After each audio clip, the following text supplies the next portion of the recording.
Maintenant, permettez-moi de vous inviter dans le laboratoire pour voir le procédé de production de protéines d'organismes unicellulaires, donc à base de levure. Donc pour cela, on a choisi la souche de Saccharomyces cerevisiae.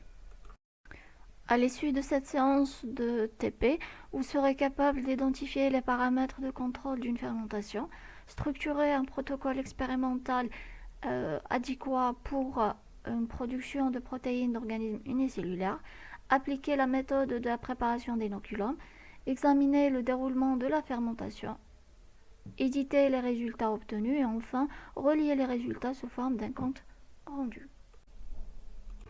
Comme vous savez, les levures telles que les Saccharomyces cerevisiae sont des organismes donc utilisés pour la production soit de biomasse, soit de substances.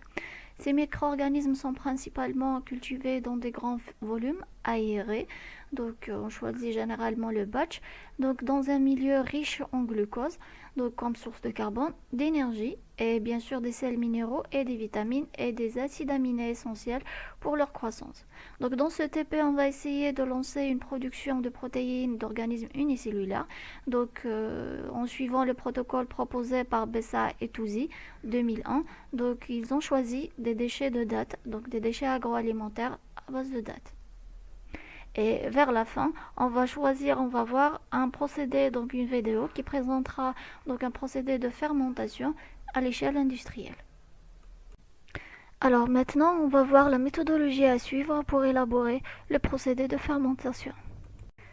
Pour produire de la biomasse, donc on a choisi pour ce TP la souche de Saccharomyces cerevisiae et le substrat c'est des déchets de date. Avant de se lancer donc dans la fermentation, il est obligatoirement de préparer le milieu de culture. Donc le milieu de culture, il est à base, comme on a dit tout à l'heure, il est à base de dattes, donc qui sont immatures, non fécondés, écrasés ou parasités, c'est-à-dire c'est des déchets agroalimentaires. Donc en première étape, les dattes sont lavées, imbibées dans de l'eau chaude, puis dénoyautées. Par la suite, elles sont broyées et le sucre est extrait.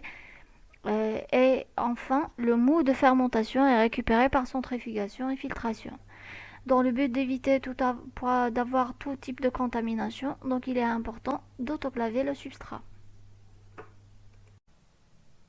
L'aération, sachant que la concentration du dioxygène dissous dans le milieu est un facteur limitant de la croissance, pour cela, il est important d'injecter de l'air continuellement dans le cas où la fermentation demande de la concentration en oxygène. Donc par la suite, on peut lancer la fermentation. Donc on choisit un fermenteur en fonction en discontinu.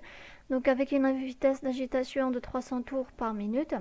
Et on respecte bien sûr la température optimale de croissance de Saccharomyces cerevisiae, également le pH, et on met l'aération disponible, donc favorable pour la croissance de Saccharomyces cerevisiae. La fermentation continue jusqu'à l'épuisement du substrat carboné. Donc par la suite, on peut lancer la fermentation. Donc on choisit un fermenteur en fonction en discontinu. Donc avec une vitesse d'agitation de 300 tours par minute. Et on respecte bien sûr la température optimale de croissance de Saccharomyces cerevisiae, également le pH, et on met l'aération disponible, donc favorable pour la croissance de Saccharomyces cerevisiae. La fermentation continue jusqu'à l'épuisement du substrat carboné. Au terme de la fermentation, donc on se débarrasse du milieu de culture et on récupère le mycélium de Saccharomyces cerevisiae et on procède à un lavage. Donc ce lavage, on utilise de l'eau et bien sûr la centrifugeuse jusqu'à ce qu'on obtient une couleur, donc de l'eau à une couleur claire. Donc je vous invite maintenant à visualiser cette vidéo qui résume la production de la biomasse de Saccharomyces cerevisiae donc chez le SAFRE. Donc dans cette vidéo, on va voir les étapes à suivre depuis le laboratoire jusqu'au conditionnement du produit fini. Chez le SAFRE, nous sommes des experts de la fermentation de la levure. Fermenter, c'est organiser et contrôler le milieu, ainsi qu'apporter les matières nécessaires aux cellules de levure en bonne quantité, sucre, oxygène, pour qu'elles donnent naissance à de nombreuses cellules. Chez le Safre, nous créons les conditions nécessaires à la fermentation afin que les cellules de levure se multiplient. Découvrons comment. Tout commence dans la souchothèque, où des souches de cellules de levure sont conservées à -80 degrés. Une première culture liquide est effectuée dans un tube. Quelques milligrammes de levure sont transférés dans un milieu de culture et l'ensemble est placé dans un incubateur à température favorable. Pour la fermentation, il faut être patient. Ensuite, on transfère les cellules de levure dans un environnement encore plus grand.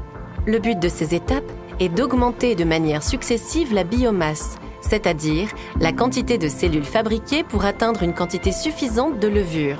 Ainsi, on peut ensuite ensemencer un fermenteur pour obtenir la levure de première génération.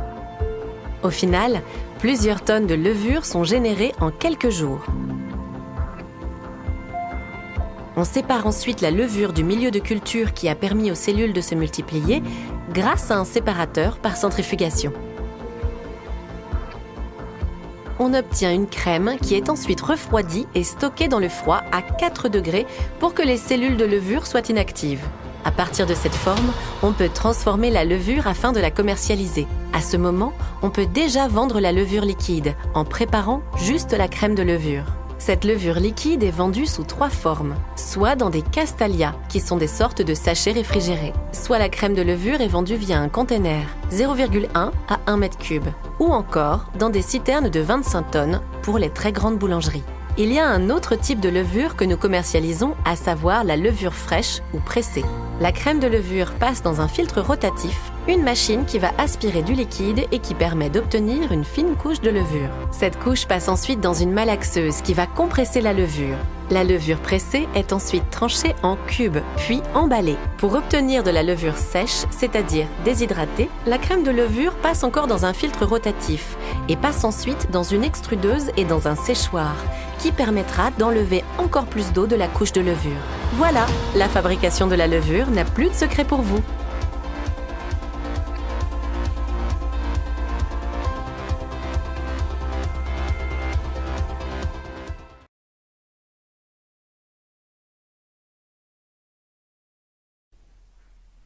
Donc, je vous invite maintenant à visualiser cette vidéo qui résume la production de la biomasse de Saccharomyces cerevisiae donc chez le Safre. Donc, dans cette vidéo, on va voir les étapes à suivre depuis le laboratoire jusqu'au conditionnement du produit fini. À la fin de ce TP, je vous invite à faire ce test qui va vous permettre de déterminer le degré d'acquisition des compétences.